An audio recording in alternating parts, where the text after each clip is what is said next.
E falar de Paulo Freire, de educação empreendedora, a gente passaria aqui o dia todo, né? Infelizmente o programa está chegando ao final e, como eu disse, ele teria assunto o dia todo, porque empreendedorismo eu acho que é falar do sonho das pessoas, né? Todas as pessoas têm um sonho de melhorar de vida, de ter seu negócio, melhorar de vida através do empreendedorismo. Então a gente falar de Paulo Freire e falar de empreendedorismo é falar dos sonhos das pessoas. Aí eu queria ouvir agora as considerações finais dos nossos convidados, o professor Iniceu, sobre Paulo Freire e sobre educação empreendedora. Fazer um fechamento. Eu diria que Paulo Freire foi um indivíduo visionário. Quando você é uma pessoa que tem essa visão, você já parte a ser um empreendedor. Eu diria que Paulo Freire foi o homem mais empreendedor do nosso país, porque ele é empreendedor, deu essa visão para todos, para a classe que é mais pobre do nosso país, principalmente do país, porque Paulo Freire hoje é uma referência mundial e nós devemos contemplar Paulo Freire, porque Paulo Freire foi nordestino. Então a gente, além de contemplar as ideias dele, nós devemos amá-lo eternamente. Obrigado. Professora Natanael, suas considerações finais sobre o tema de hoje. Pois é, eu tenho visto em Paulo Freire aquele idealizador de uma sociedade em grande prospecção, em desenvolvimento, porque quando ele pensa no empreendedorismo e quando ele pensa na educação dos jovens e adultos que estavam à margem, quando ele pensa em fortalecer a educação para essas classes populares, quer dizer, buscando, como o professor colocou, ele não tem tese sobre o empreendedorismo, mas está permeado o empreendedorismo em todas as suas ideias. Então, por esse lado que eu vejo, e eu gostaria de pedir aqui ao professor, me permita, uma palavra para esses jovens sergipanos que estão aí e para aqueles que não acreditam que o empreendedorismo seja o alavancar de uma sociedade. Mas essa palavra eu gostaria, depois da palavra do Dr. Paulo, deixa eu fechar aqui com chave de ouro, para a gente relembrar aqui Paulo Freire, já que estamos há 10 anos sem a presença dele no nosso meio. Dr. Paulo, suas considerações finais sobre o tema de hoje, o programa, sobre Paulo Freire, sobre essa educação empreendedora, o senhor que é um apaixonado do assunto. Bom, é uma breve palavra, né? Mas Paulo Freire frisa muito claramente que o homem é um ser em construção, né? E que a educação é uma das formas de viabilizar essa construção do novo homem. E eu acredito muito no empreendedorismo como um fator de construção desse novo homem, né? Na medida em que trabalha a liberdade, que trabalha o sonho, que deve estar sempre presente no ser humano, é uma das faculdades que Deus nos deu e que a gente não pode abrir mão dela, né? E procurar, através do conhecimento, da educação, construir esse sonho e, de preferência, que seja um sonho coletivo. Professores, concluem.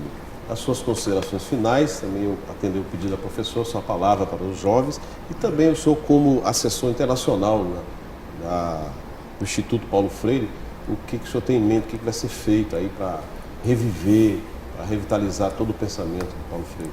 Eu diria sempre reconstruir. Reconstruir. Né?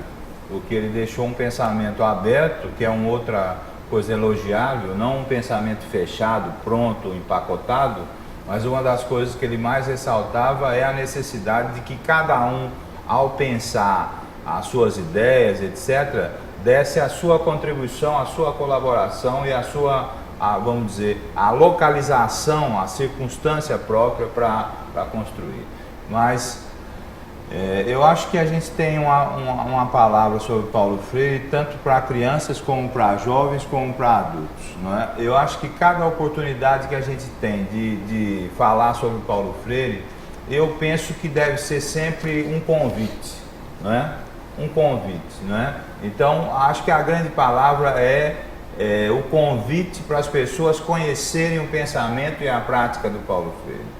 Na medida que conheçam o pensamento e a prática do Paulo Freire, né, vão notar como é que ele pode contribuir para a educação de uma maneira geral, né? Não só para a educação escolar, mas para a educação, para a formação do ser humano de uma maneira geral, né? E essa contribuição vem sendo respeitada, reproduzida e recriada, vamos dizer assim, em todas as partes do mundo. E isso é um fator fundamental que leva Paulo Freire como um dos educadores mais importantes, projetados no século XX, mas muito atualizados, né? E a gente pode então reforçar isso. Eu acho que especialmente esse convite vai aos nossos professores, aos nossos gestores, a todo mundo que trabalha com educação, né? Eu acho que o Paulo Freire ainda é pouco usado nas nossas escolas, né? Eu tenho tido a oportunidade de andar por várias universidades do mundo e a gente, como brasileiro, eu que nasci paulista, mas virei nordestino paraibano, né?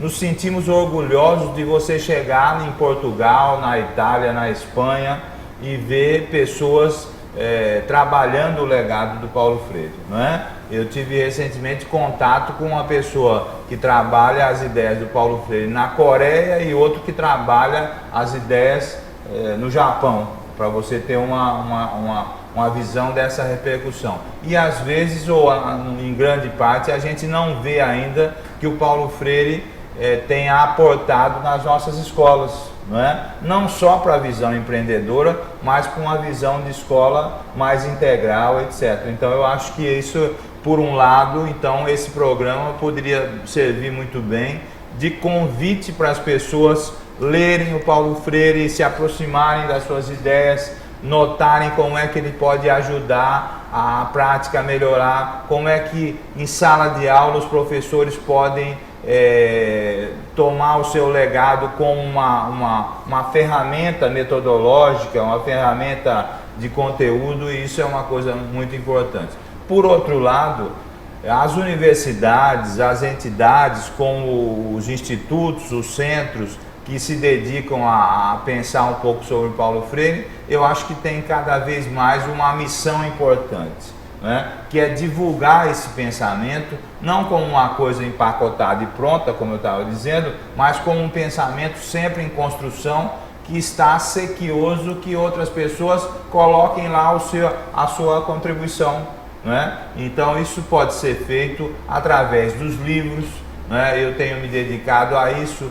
Um dos livros que eu tenho tido a satisfação de ver repercutir é o livro A História das Ideias do Paulo Freire, a atual crise de paradigmas, que é um livro da editora lá da nossa Universidade Federal da Paraíba, que, para você ter uma ideia, está entrando na 6ª edição, o que mostra como é que isso tem essa repercussão. Mas tem muita gente trabalhando isso, e a gente estava comentando num outro momento que um dos projetos finais do Paulo Freire, que infelizmente não deu tempo de realizar por seu falecimento em 97, é que ele pensava em pegar toda a sua obra e comentá-la através no caso hoje, de DVD, de recursos audiovisuais, e distribuir isso nas escolas para que seja mais um aporte, seja mais um fundamento para a escola. Então, eu volto a dizer, para encerrar a minha participação, de que quando a gente fala um pouco do Paulo Freire, seja no empreendedorismo ou paralelamente a ele, eu acho que a gente tem que sempre fazer um convite às pessoas para que se aproximem mais desse legado, não é? Para que se aproximem mais dessas ideias, da sua prática, não é? E eu acho que com isso a educação brasileira e a escola brasileira e o próprio mundo do trabalho vai ganhar muito com isso. Bom, obrigado, professor. Portanto, fica aí o convite, né, o recado do professor Escocuglia, para que possa aproveitar mais o legado que deixou o nosso querido Paulo Freire. A gente agradece a presença de todos aqui no programa Hora do Empreendedor, especialmente a presença do professor Escocuglia, que veio da Paraíba exclusivamente para a entrevista aqui no programa Hora do Empreendedor. Então, o programa fica por aqui e voltamos no próximo domingo com mais informações sobre ideias empreendedoras. O nosso encontro fica marcado logo depois da Santa Missa, aqui na Peripê TV. Um bom domingo e uma ótima semana para você.